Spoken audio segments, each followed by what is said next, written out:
하나님 말씀 보겠습니다. 신약성경 마태복음 1장 18절부터 25절까지 기록된 말씀.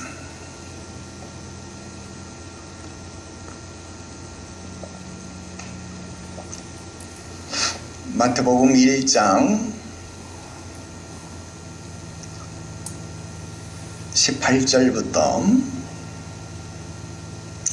25절까지 기록된 말씀, 우리 함께 한 목소리로 합독합니다. 읽어요. 시작. 예수 그리스도의 나심은 이러하니라. 그의 어머니 마리아가 요셉과 약혼하고 동거하기 전에 성령으로 잉태된 것이 나타났더니 그의 남편 요셉은 의로운 사람이라. 그를 드러내지 아니하고 가만히 끊고자 하여 이 일을 생각할 때에 주의 사자가 현몽하여 이르되 다윗의 자손 요셉아, 내 아내 마리아 데려오기를 무서워하지 말라. 그에게 잉태된 자는 성령으로 된 것이라. 아들을 낳으리니 이름을 예수라 하라. 이는 그가 자기 백성을 그들의 죄에서 구원할 자이심이라 하니라.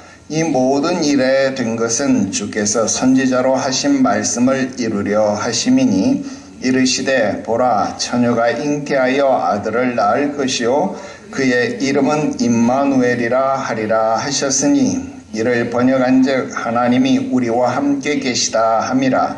요셉이 잠에서 깨어 일어나 주의 사자의 분부대로 행하여 그의 아내를 데려왔으나 아들을 낳기까지 동침하지 아니하더니 낳음의 이름을 예수라 하니라. 아멘. 할렐루야. 오늘 성탄 전야 예배 오신 여러분들 진심으로 환영합니다. 오늘 마태복음 1장 18절에서 25절까지 기록된 말씀 통해서 말없이 왕의 길을 연 사람, 이런 제목의 말씀을 드리려고 합니다. 여러분, 내일이 성탄절입니다. 성탄절이 다가오면 우리는 자연스럽게 마리아, 그리고 아기 예수, 그리고 천사, 또 목자, 이런 이야기들을 떠올리게 되어집니다. 그런데 여러분, 신약성경의 맨 첫 권은 마태복음으로 시작되어지는데요. 이 마태복음 1장, 그 1장의 처음 시작, 마태복음 1장의 처음 시작이 무엇인지를 우리는 유심히 봐야 됩니다. 저하고 여러분들은 지금까지 성경 공부를 쭉 해왔는데 구약을 주로 중심해서 공부를 했어요. 지금까지 저하고 여러분들은 아직 신약을 한 번도 공부를 해본 적이 없습니다. 제가 주로 구약을 여러분들에게 쭉 가르쳐 왔기 때문에 신약을 공부해 온 적이 없지만, 그럼에도 불구하고 여러분들은 이미 저하고 공부하는 와중에 신약의 여러 가지 것들을 많이 배워왔습니다. 자, 신약성경 중에서 맨 처음 4권을 가리켜서 우리가 사복음서다, 그렇게 이야기한다. 우리 그런 이야기 했잖아요. 그죠? 그 사복음서는 각기 특징들이 있어요. 특징들이 있는데, 그 특징 중에서 마태복음은 예수 그리스도의 왕되심을 강조한다, 이런 이야기를 저는 여러분들에게 많이 이야기를 해왔습니다. 그래서 우리가 마태복음을 따로 배우지 않았고 신약성경을 따로 공부해 오지 않았지만 이미 여러분들은 이 사실을 귀가 따갑도록 많이 들었고 많이 배워왔다라는 거예요. 그래서 마태복음 그러면 왕 되신 예수님을 강조하는 것이구나 라는 것을 우리는 배워서 알고 있다라는 것입니다. 자, 그런데 오늘 설교 제목이 뭐냐? 말없이 왕의 길을 연 사람 그랬잖아요. 말없이 왕의 길을 연 사람. 그렇게 이야기를 했는데, 자, 1장 1절을 보니까, 마태복음 1장 1절을 보니까 아브라함, 다윗의 자손, 예수 그리스도의 계보다. 그러니까 지금 마태복음 1장 1절은 아브라함, 다윗의 자손 예수는 아브라함과 다윗의 자손이다. 이것을 강조해 주고 있잖아요. 그죠? 그리고 그 계보, 그 족보에 대한 이야기를 하고 있는데, 그 족보에 대한 이야기가 1절부터 몇 절까지 나와 있냐면 17절까지 쭉 나와 있어요. 1절부터 17절까지가 족보에 관한 이야기입니다. 자, 족보에 대한 이야기가 쭉 소개가 끝나자마자 나오는 이야기가 지금 우리가 읽었던 예수님의 탄생 이야기예요. 자, 그러니까 마태복음의 처음 시작은 족보 다음에 바로 무슨 이야기예요? 예수님의 탄생 이야기다. 자, 여러분, 우리나라 조선왕조실록, 또 고려의 고려왕조실록 이런 내용들도 보면요, 다 족보가 나오는데 그 족보에 이어서 이런 왕들의 출생 기록들이 나와요. 그런데 지금 그런 거랑 아주 유사하게 기록이 되어지고 있어요. 왕조실록하고 아주 비슷하게 기록이 되어지고 있습니다. 자, 그런데 보세요.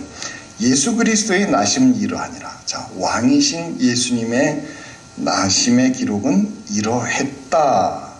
그의 어머니 마리아가 요셉이라는 남자하고 약혼을 했다. 그런데 동거전에 이미 태기가 나타났다. 잉태된 것이 나타났다.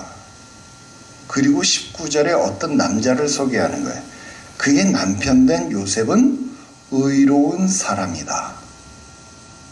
그리고 이것을 드러내지 않고 가만히 끊고자 했다.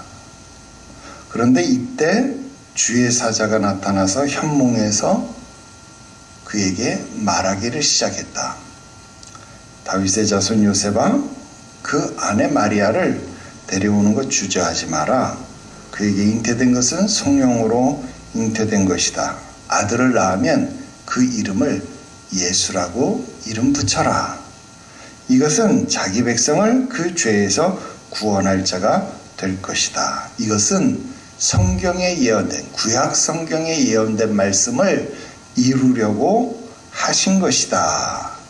이것을 번역하면 하나님이 우리와 함께 하신다라는 말씀이 우리 눈에 이루어지는 것이다. 그 말씀이 우리 눈에 나타나는 것이다. 요셉이 잠에서 깨어 그 주의 사자가 말한 그대로 그 아내를 데려왔다. 그런데 데려오고 난 다음에도 그 아들을 낳기까지 동침하지 않았고, 아들을 낳은 다음에 그 이름을 꿈에서 들은 그대로 예수라고 이름 붙였다. 여러분, 이것이 우리가 지금 마태복음 신약 성경의 맨 처음 기록, 맨 처음 첫 장의 기록입니다. 자, 이것이 복음서의 처음 기록이다. 자, 성탄절인데 복음서를 펼쳤더니 복음서의 맨 첫 장이 성탄에 대한 기록이다, 이 말입니다. 굉장히 중요한 거잖아요. 그죠?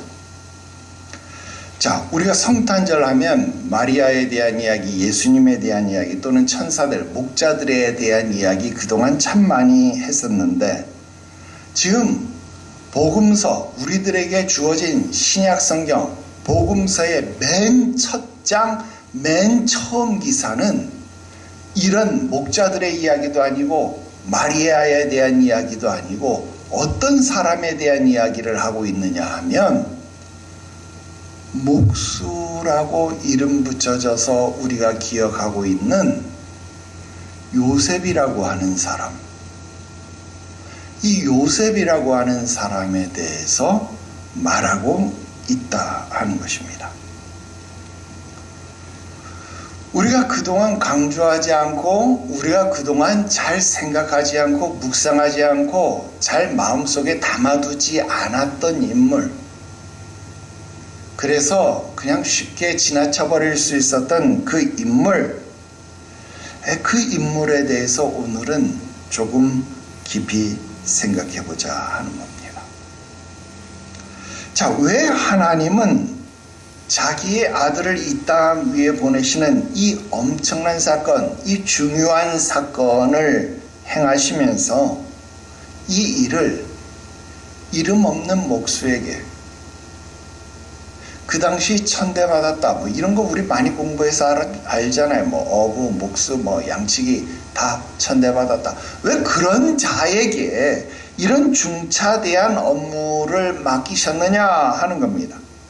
왜 화려한 궁중에 있는 헤로드 임금에게, 왜 그 당시 아주 엄청난 권력을 가진 본디오 빌라도에게, 뭐 이런 총독들에게, 이런 사람들에게 이런 임무를 맡긴 것이 아니라 이름이 없는 한낱 목수에게 이런 일을 맡기셨느냐, 이런 메시아의 길을 열도록 그 일을 맡기셨는지 그 이유가 심히 궁금하다라는 겁니다. 그것도 내일 성탄절을 맞이하게 되어진 저와 여러분들이 그 의문점을 해결하고 지나가는 것이 필요하겠다 생각이 들었습니다. 오늘 여러분들에게 몇 가지 말씀을 드리려고 합니다. 첫 번째로, 요셉은요, 다윗의 집, 다윗의 가문에 속한 사람이었기 때문에 그렇습니다.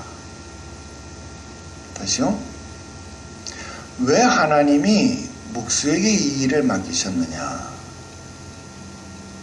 목수면 다 아무나 되는 것이 아니라 많은 목수들 가운데서도 하나님은 다윗의 자손 중 한 목수에게 이 일을 맡기셨다라는 겁니다.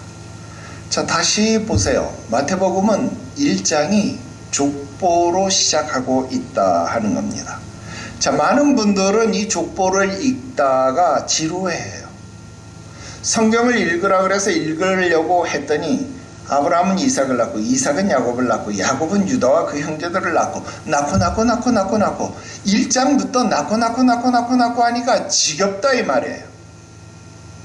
그것을 17절까지인데 17절까지 얼마 길지도 않아. 지금 생각해보면 얼마 길지도 않은데도 불구하고 여러분 17절까지 지나가는 게 그렇게 어려워요. 여러분, 우리가 지금 생각해보면 17절까지 가는 게 길어요, 안 길어요? 안 깁니다. 여러분, 불과 20여 초밖에 안 걸리는 이 시간이에요. 그런데 여러분, 이 시간이요, 보통 사람들에게 얼마나 길고 지루한지 모릅니다. 왜 그런지 압니까? 이 족보가요, 보통 족보가 아니거든요. 여러분, 유대인들에게는 이 족보는요, 단순한 이름의 나열이 아닙니다. 여러분, 이 족보는요, 언약의 역사이기 때문에 그렇습니다. 여러분, 이 족보는요, 하나님의 약속이 끊어지지 않고 있다라고 하는 확실한 증거이기 때문에 중요하다 그 말입니다. 여러분, 우리는 다윗에게 하나님이 주신 약속을 분명히 알고 있어요. 다윗이 하나님 앞에 성전을 지어 바치겠다 그랬어요. 그랬더니 하나님이, 야, 너무 기가 차잖아요. 야, 내가 어떻게 사람이 지은 곳에 거하겠냐. 근데 참 네 마음이 갸륵하구나, 기특하구나. 야, 너 어떻게 그런 마음을 가질 수 있니? 너 참 대단하구나. 그래, 내가 네 마음 받아주마.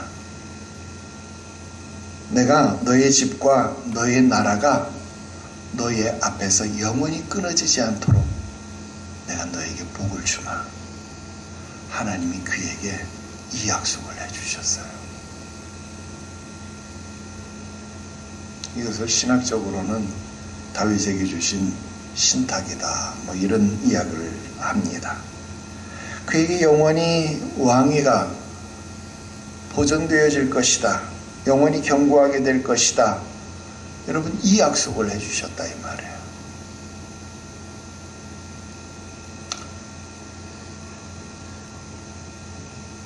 이스라엘 백성들이 이 약속을 철저히 믿었어요.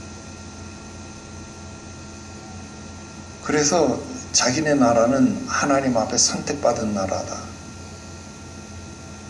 대단한 나라가 되었다, 이렇게 생각했어요. 그래서 교만했지요. 그런데 안 망하겠다고 한 이스라엘이 보기 좋게 망해버리는 거예요. 다윗의 왕조가 끊어져 버리는 거예요. 하나님이 안 망하겠다 그랬는데, 그 왕위가 안 끊어진다 그랬는데 끊어져 버리는 거예요. 바벨론에게 망하고 아수르에게 망하고 여러분 포로로 잡혀가는 거예요. 야, 이거 어떻게 된 일이냐? 하나님이 우리에게 약속했는데 나라가 망하다니, 왕위가 끊어지다니, 이게 어떻게 된 일이냐? 이스라엘이 정신을 못 차리는 거예요.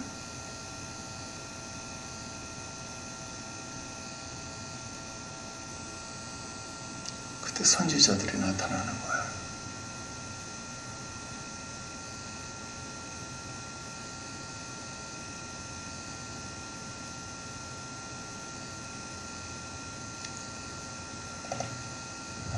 너네가 포로로 가지만 다시 돌아올 것이다. 상수리나무, 밤나무가 배임을 당하지만 그루터기는 남아있을 것이다. 거기서 다시 수풀이 자라날 것이다.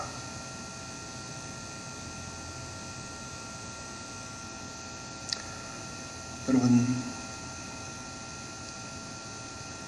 그런데 또 나라가 또 망하는 겁니다. 이제는 아예 국토까지 잃어버리는 거예요.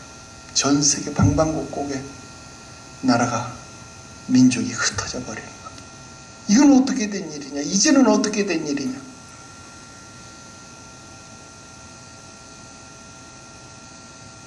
그런데 또 나라가 생겨나는 겁니다.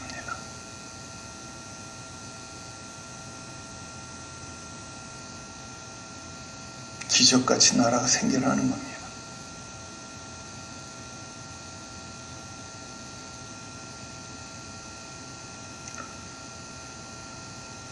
여러분, 그들은 아직도 오실 메시아를 기다리고 있지만 우리는 알게 되었습니다. 이 왕위가 어떻게 끊어지지 않는 것인지, 이 나라가 어떻게 영원하게 될 것인지를 우리는 이제야 깨닫게 되었습니다. 나라가 끊어지고 없어지고 사라지면서 어떻게 그 나라가 영원하게 될 것인지 그 약속의 의미를 알게 되어졌다라는 것입니다. 그리고 그 다윗의 계보를 잇게 되어지는 내용도 파악하게 되었습니다. 요셉은 바로 그 다윗의 계보에 속한 사람이었습니다. 그런데 왕이 아니었어요. 궁전에 살지 않았고 왕관도 쓰지 않았습니다. 그는 나사렛에서 몫으로 살아가던 평범한 사람에 불과했습니다. 다윗의 집을 향한 하나님의 언약은 사라진 것이 아니라 조용히 기다리고 있었다라는 겁니다. 사람들 눈에 보이지 않았지만 하나님의 약속은 여전히 숨을 쉬고 있었습니다. 그렇습니다. 하나님의 언약은 무너지지 않습니다. 하나님의 약속은 여전히 숨쉬고 있고 하나님의 언약은 잊혀지지 않고 다만 우리가 보지 못하고 다만 우리가 인지하지 못하는 방식이지만 하나님의 언약은 한 번도 쉬지 않고 멈추지 않고 일하고 계시다라는 겁니다. 다만 어디에 속한 사람으로? 다윗의 집에 속한 사람을 통해서. 오늘 여러분은 어디에 속해 있습니까? 하나님의 집에 속해 있어야 합니다. 여러분도 하나님의 언약 안에 속한 하나님의 집에 속한 사람입니다. 비록 사람들은 우리가 가는 길을 미련한 것이라고 말합니다. 그래서 십자가의 도를 아무도 따르려고 하지 않아요. 오히려 비방하고 핍박하기에 급급합니다. 심지어는 가족, 부모, 자식, 형제들마저도 우리를 외면합니다. 하지만 구원을 받은 우리들에게는 하나님의 언약을 믿고 알고 깨닫고 있는 우리에게는 이 길이 생명의 길이라는 것을 알고 있습니다. 이 길이 능력의 길이라는 것을 알고 있습니다. 그렇기 때문에 오늘 우리는 어떻게 하는 거예요? 조용히 기다리는 겁니다. 묵묵히 망치질을 하면서 대패질을 하면서 목수의 일을 하면서 자기 자리를 지키면서 오늘 그의 오심을 기다리는 겁니다.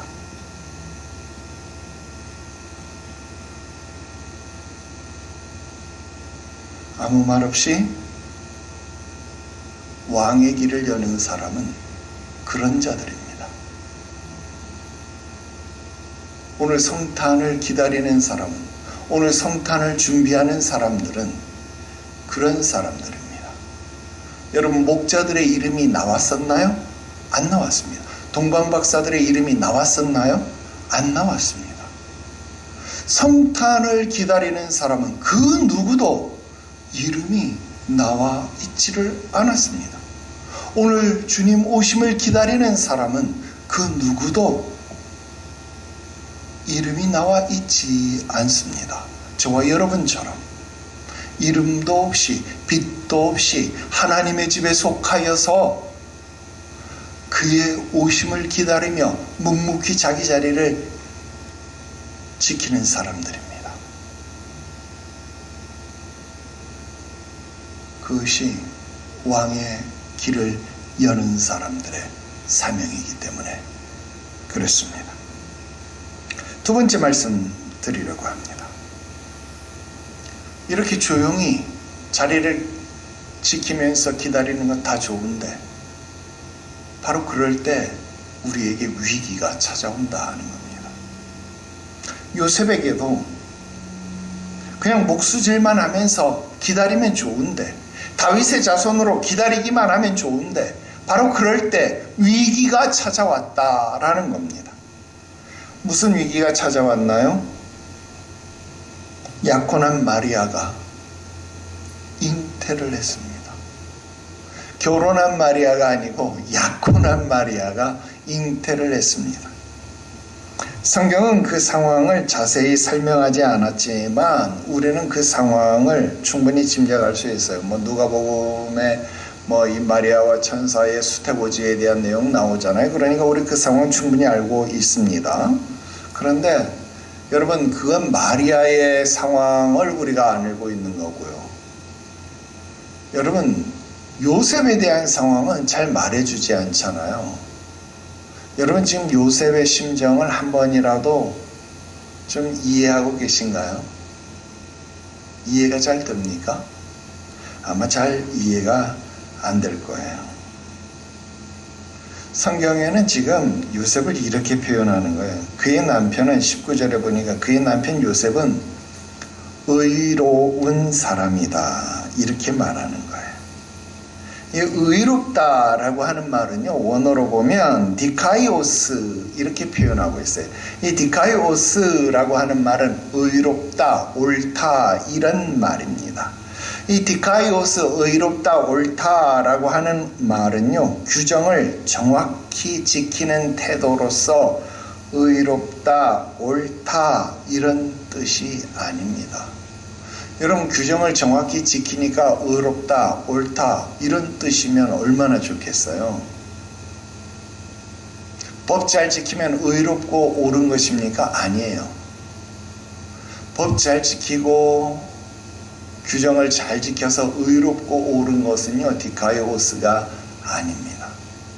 여기서 디카이오스는요, 법을 잘 지켜서 규정을 잘 지켜서 의롭고 옳은 것이 아니라 오히려 법은 이런데 규정은 이런데 그 법과 규정을 초월해서 그 법과 규정을 초월해서 초규범적으로 의롭고 옳은 것을 선택하는 것, 그것을 디카이오스, 의롭고 옳은 것 이렇게 말하는 거예요. 야, 이게 무슨 말이냐. 여러분, 지금 요셉이요, 규범적으로 옳게 행동하려고 하면 어떻게 행동해야 합니까? 마리아를 조용히 끊어내면 안 되는 거예요.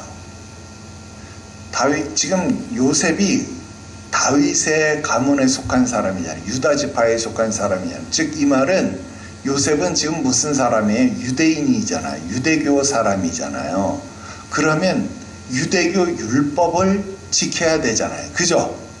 유대교 율법대로 하려고 한다면 신명기 22장 23절부터 24절, 처녀인 여자가 남자와 약혼한 후에 어떤 남자가 그를 성읍 중에서 만나 통과하면 너희는 그들을 둘 다 성읍 문으로 끌어내어 그들을 돌로 쳐 죽일지니 그 처녀는 성읍 중에 있어서도 소리를 지르지 아니하였으며 그 남자는 그 이웃의 아내를 욕보였음이라. 너희는 이같이 하여 너희 중에서 악을 제할지니라.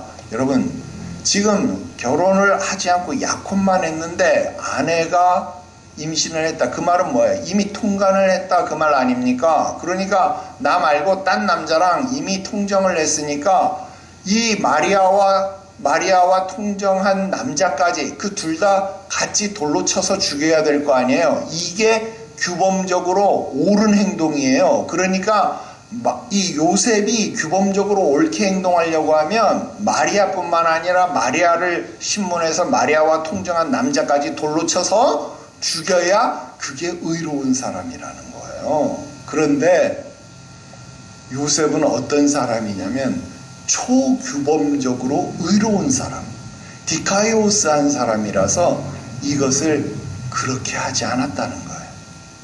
이것을 드러내지 않고 그냥 가만히 끊고 싶었다는 거예요. 마리아를 죽이고 싶지 않았다는 거예요. 그 남자를 죽이고 싶지 않았다는 거예요. 그래서 그들을 그냥 살려보내고 싶었다는 거예요. 그래서 그냥 가만히 끊고 싶었다. 잔인해지고 싶지 않았다. 이 말입니다. 그래서 자기를 지키는 것이 아니라 그 여자를 지켜주고 싶었다. 여러분, 이 말인데요. 자, 여러분, 이게 쉬울까요? 어려울까요? 여러분, 약혼했으면 주변에서 내가 약혼했다라는 거 알아요? 몰라요? 다 알잖아요. 그러면 주변에서 요셉 보고 지금 뭐라고 할까요? 야, 왜 파혼했냐?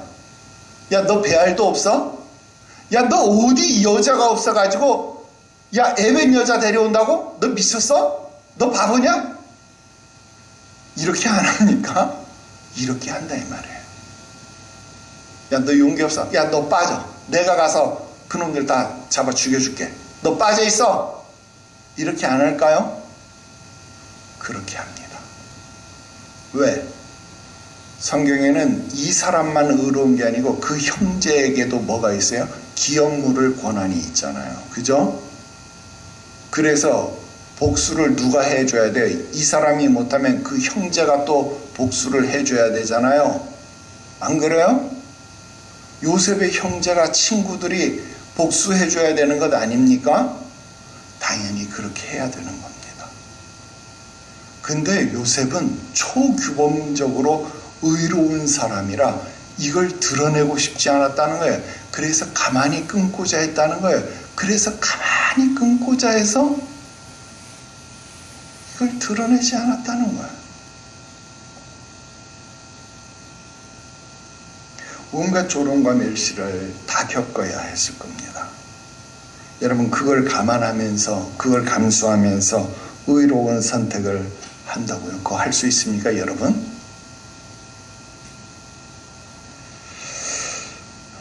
우리도 신앙생활 하면서 종종 이런 선택의 기로에 서게 됩니다. 옳은 말, 맞는 말, 정당한 판단 할 수 있습니다. 그러나 하나님 앞에서 의로움은요, 언제나 사랑과 책임을 동반하게 됩니다. 나는 이번에 정말 어렵고 힘든 일을 겪었어요. 충분히 요셉처럼 몇 번이고 규범적으로 옳은 선택을 할 수 있는 일들이었습니다. 예전에도 마찬가지였어요. 여러분, 우리 교회에 어려움 있을 때 여러분 다 알잖아요. 하지만 그때마다 늘 나는 이렇게 바보 같은 선택을 하는가. 그때는 후회가 지나서 늘 후회를 해. 그때 좀 이렇게 했어야 되는데, 이렇게 했어야 되는데, 막 땅을 치고 후회하고, 왜 그렇게 못했을까? 막 뒤에 와서 막 후회를 하고 막 괴로워해. 막 괴로워. 지금도 막 치러가려고 막 이러고 또 밤에도 잠을 못 자고 벌떡벌떡 일어나면서 후회하고 막 괴로워하고 막 이래. 그러면서도 늘 바른 선택을 했다고 주님이 인도하시고 있다고 생각을 하게 됩니다. 의로운 선택을 했다고 생각을 합니다.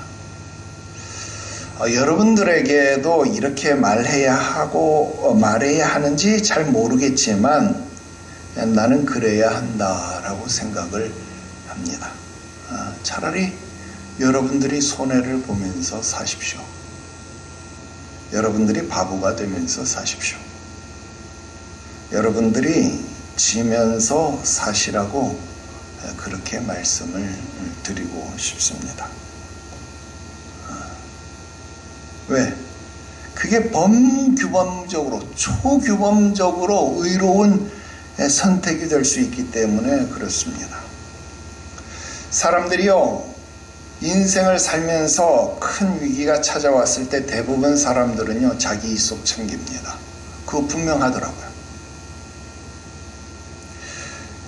그러니 옳고 당연한 권리를 누릴 수 있고 또 그렇게 하는 게 마땅해 보여요. 그런데 그게 정말 의로운 것이냐? 난 그렇지는 않다라고 보여져요. 만약에 예수님이 우리 앞에 와서 야, 난 나의 옳고 의로운 권리를 찾으란다, 이랬으면 예수님이 십자가 졌겠습니까? 그럼 예수님이 십자가 안 졌습니다. 그가 채찍에 맞으심으로, 그가 창에 찔리심으로, 그가 가시면류관에 찔리심으로. 여러분, 이 성경이 우리들에게 안 주어진다니까요.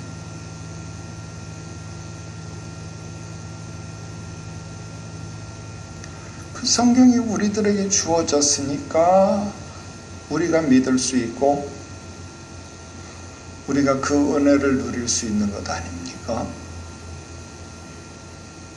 그러니까 여러분도 바보가 되고 사십시오. 여러분도 지고 사십시오. 여러분도 좀 멍청하게 사십시오.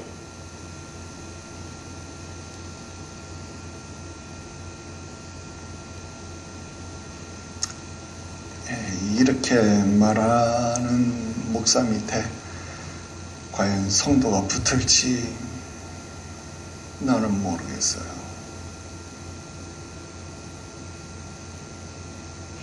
그런데 요셉이 그랬어요. 우리가 보고 있는 신약 성경의 맨 첫 페이지에 족보가 아닌 사람으로서 맨 처음 소개되는 사람이 지금 보면 요셉인데요. 요셉이 의로운 사람이래요. 그 의롭다라는 사람은 초규범적인 사람이래요. 지금 우리가 성탄전야 예배를 드리고 있는데 성탄전야에 나오고 있는 첫 번째 사람은 바로 이런 사람이래요. 그럼 여러분도 그래야 될 거 아닙니까? 그래야 성경대로 사는 사람 아닌가요? 세 번째로, 하나님은 그런 바보 요셉을 통해서, 그런 바보 요셉의 순종을 통해서 예수님이 다윗의 계보를 잇도록 하셨다라는 겁니다. 자, 여러분, 지금 이 마태복음 1장이요, 굉장히 중요한 위치를 가지고 있다라는 것을 알아야 돼요. 자, 예수님은, 자, 지금 우리 성탄절이잖아요. 예수님은 동정녀 탄생이죠. 하나님이신데 인간의 몸을 입고 오셨으니까 죄인의 피가 하나도 안 섞인, 그러니까 예수님은 아무 지파도 아니에요. 아무 지파도 아니고 아무 사람도 아니에요. 어느 지파에 속한 사람도 아니고 어느 사람도 아니에요. 여러분, 다윗의 지파, 다윗의 자손이라면 다윗의 피가 흘러야 여러분 다윗의 지파가 될 거 아닙니까? 그런데 예수님은 다윗의 피가 흐르는 게 아니라니까요, 지금. 그러면 다윗의 피가 흐르는 거면 여러분 역시 죄인의 피가 흐르는 사람이 되니까 결격 사유가 생기잖아요. 안 돼요. 그러면 여러분, 예수님은요 동정녀 탄생, 예수님은 사람의 피가 아닌 거예요. 그런데 지금 예수님이 누구를 통해서 다윗의 계보를 잇게 되는 거냐면 요셉을 통해서, 요셉을 통해서 다윗의 계보를 잇게 되는 거예요. 다윗의 계보 속으로 들어오게 되는 거예요. 이거 엄청난 거예요. 그거를 지금 말하기 위해서 지금 이 마태복음 1장이 필요한 거예요. 여러분, 우리가 어떻게 보면 예수님의 족보를 밝히기 위해서 지금 마태복음 1장부터 1장 1절부터 17절까지가 필요한 게 아니라, 여러분, 요셉의 족보, 요셉이 다윗의 정통성을 가진 자라는 것을 밝히기 위해서 이 족보가 필요하다라는 거예요. 더 엄청난 사실을 지금 이야기하는 거예요. 지금 여기에 20절 말씀에 이렇게 얘기해요. 하나님은 꿈을 통해서 말하네. 다윗의 자손 요셉아, 두려워하지 말고 마리아를 내 아내로 데려오라 그러는 거예요. 하나님이 요셉을 부르시는데, 야 목수 요셉, 이렇게 부르는 게 아니고 다윗의 자손 요셉아, 이렇게 부르시는 거예요. 여러분, 이 한 문장 속에 지금 요셉의 사명이 다 들어가 있는 거예요.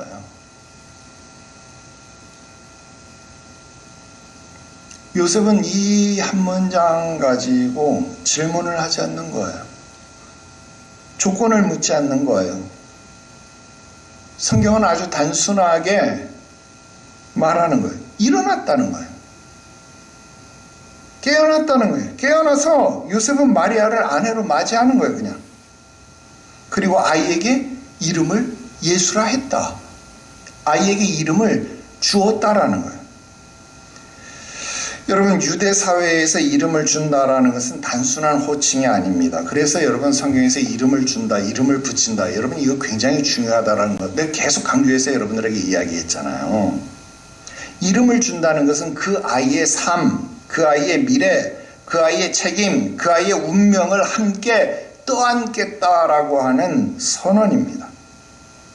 그래서 내가 그 아이에게 이름을 준다라는 것 자체가 그 아이의 삶을 떠안겠다라는, 야, 이제부터 너의 이름을 시몬이라고 하지 말고 이제부터 너의 이름을 게바라 해라. 그 순간부터 예수님은 시몬의 인생을 책임지신 거예요. 그러니까 시몬이 배신을 하는 거예요. 자기를 모른다고 3번씩이나 부인하는데도 그를 떠나지 않고 부인한 시몬을 찾아가는 거예요. 요한의 아들 시몬아, 네가 다른 사람들보다 나를 더 사랑하느냐? 3번씩이나 물으시고 그 사랑을 확인하시는 거예요. 왜? 내가 너에게 이름을 주었기 때문에 너를 책임지는 거예요.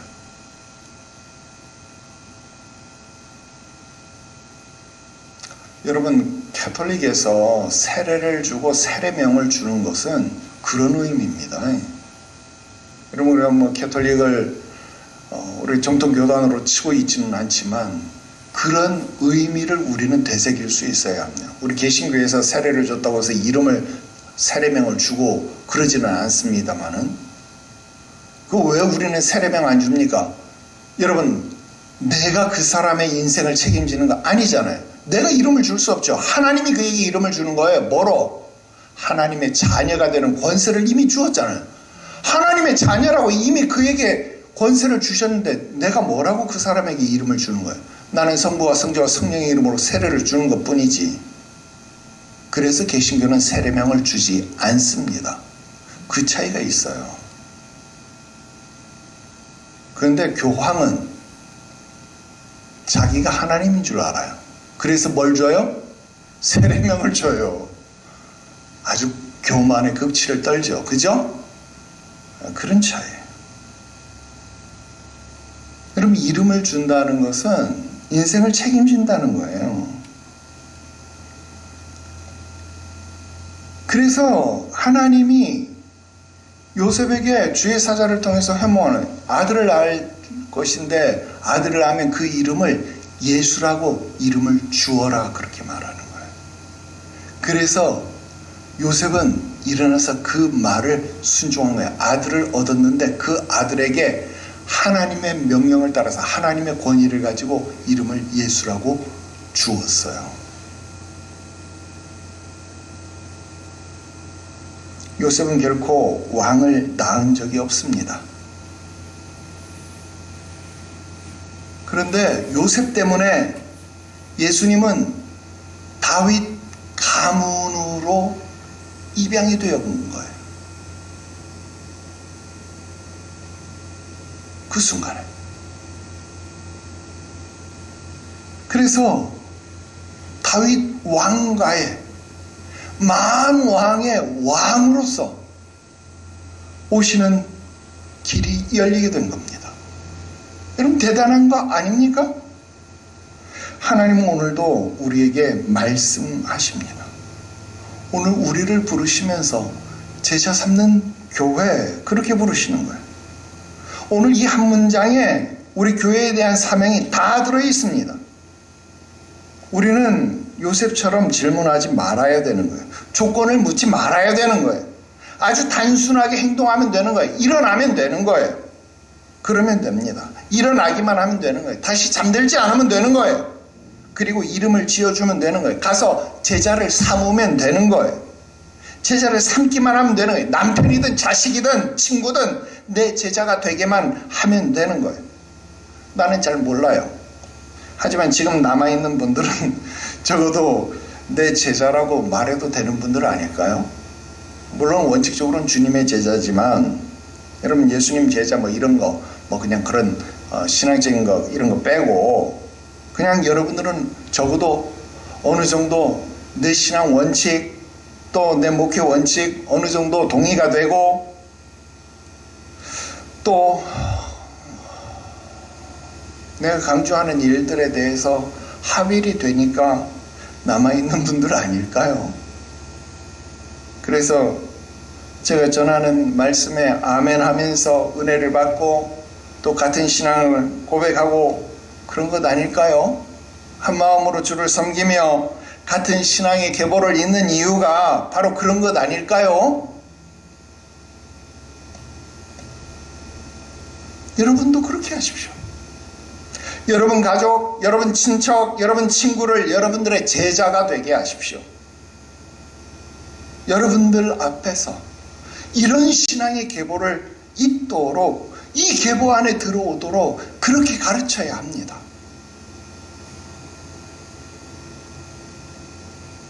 너 왜 예배 드리러 가? 야, 예배가 가장 중요한 거야. 야, 너 왜 헌금해? 야, 헌금이 이 세상에서 가장 중요한 거야. 야, 성탄절 왜 성탄 헌금해? 야, 성일날 너 왜 선물 받냐? 예수님 생일인데 예수님 앞에 선물 안 하냐?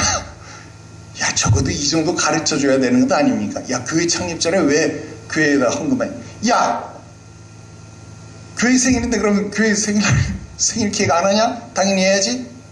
적어도 이 정도 입 바른 소리 해줄 줄 알아야 되는 거 아닙니까? 그럼 그런 신앙의 계보 이어야죠. 교회 창립 기념 주일 안 하고 교회 창립절이라고 똑바로 말할 수 있는 신앙의 계보 이어야죠.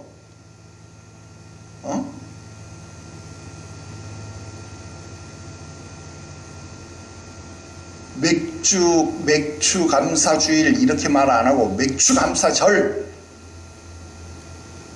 이렇게 말할 수 있는 신앙의 결기는 가지고 있어야죠. 적어도 교회 절기를 주일로 격화시키지 않는 좀 그런 모습들을 가져야죠. 하나님 우선주의, 예배 중심주의, 좀 그런 신앙의 결기 가져야죠. 여러분, 그러면 한 명이면 어떻고 두 명이면 어때요? 왜? 너희 두세 사람이 모인 곳에 나도 너희 중에 있겠다 주님 그랬는데 1000명 모이면 10,000명 모이면 뭐가 중요합니까? 뭐가 달라집니까?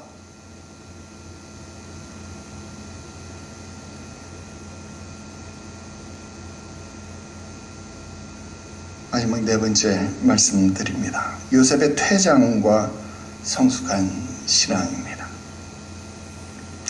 놀라운 사실은 요셉이 여기서 사라져버린다라는 겁니다. 여러분, 예수님의 공생애도 그렇고 요셉의 등장은요 여기뿐입니다. 이제 없습니다. 왜 여러분들이 요셉에 대한 기억이 없냐? 마리아는 계속 등장해요.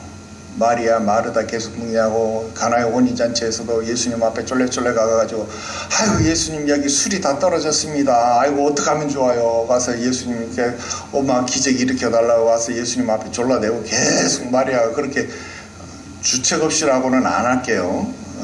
이렇게 자꾸 말하니까 자꾸 저 카톨릭에서 성모 마리아 이렇게 하고. 근데 이 성부 요셉은 없어요. 없으니까 등장하지도 않아요. 기적을 행하라고도 안 하고 설교도 안 하고 이름도 없고 뭐 그냥 없어요. 그냥 등장을 안 해요. 그렇다고 여러분 요셉이 할 일을 안 합니까? 마리아와 예수님이 위험할 때 여러분 마리아와 요셉 데리고 애국까지 피신 간 거 누굽니까? 요셉 아닙니까? 또 예수님 성장할 때까지 몫으로 일하면서 생계 다 이어가고 책임진 건 누굽니까? 요셉 아닙니까? 여러분, 이것도 결코 작은 역할 아닙니다. 그런데 요셉의 이름이, 요셉의 행위가 성경에 하나도 기록되어 있지 않습니다. 자리를 다 내주었다 이 말입니다. 없습니다. 자신의 이름이 아니라 예수님의 이름이 드러나게 했다 그 말이죠. 성숙한 신앙은 언제나 물러나야 하는지를 아는 신앙이다 그 말입니다. 부모로서, 지도자로서, 신앙의 선배로서 언젠가는 우리가 물러나야 할 것이다 라는 겁니다. 요셉은 바로 그때를 알고 있었다 그 말이죠. 나라에도 재계에도 학계에도 진짜 어른들이 다 사라져버렸다 그런 생각이 들어요. 어른들이 무엇인가 그런 생각을 해보는데 에헴 하고 수염 어루만지는 게 어른입니까? 아니죠. 어른이 누구냐 했더니 아랫사람 세울 줄 알고 키울 줄 알고 그게 어른입니다. 어른이 어른값 못하니까 아이들이 잘하지 못해요. 그러니까 아이들이 영원히 어른이 되지 못하는 거예요.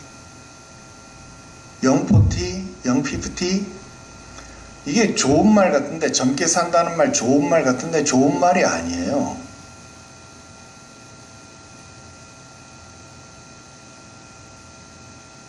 어른이면 어른다움이 있어야 되는데 어른다움이 없는 거예요. 이제 말씀 마치려고 합니다. 성탄은 아기 예수님이 태어난 이야기 전에 그 길을 열어준 요셉의 이야기로 시작됐습니다. 마태복음 1장은 예수님 이야기인 것 같은데 잘 보니까 요셉의 이야기더라 하는 거예요. 하나님은 오늘도 요셉 같은 사람을 통해서 일하신다 하는 겁니다. 말이 많지 않아도 눈에 띄지 않아도 순종 하나로 하나님의 역사를 이어가는 사람, 그 사람을 사용하신다 하는 겁니다. 그 사람이 메시아의 길을, 왕의 길을 여는 사람이었다라는 것입니다. 내일은 성탄절입니다. 아기 예수님이 스포트라이트를 받을 것이고 또 마리아, 동방박사 여러 사람들이 스포트라이트를 받을 겁니다. 그러나 오늘 성탄 전야절, 전야 오늘 하루만이라도 우리는 이 요셉을 주목해보자 그런 마음으로 오늘 이 말씀을 또 묵상해 봤습니다. 여러분도 여러분들의 사명을 다시 한번 돌이켜 볼 수 있기를 바랍니다. 아무도 손해보는 것을 원하지 않아요. 좀 바보같이 되는 것 원하지 않잖아요. 미련해 보이잖아요. 다 똑똑한 사람만 사는 것 같습니다.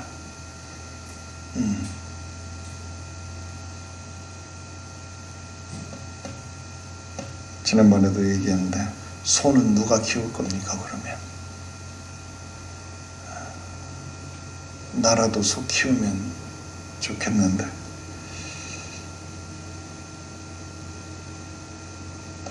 보이지 않는 곳에서 그 길을 여는 사람,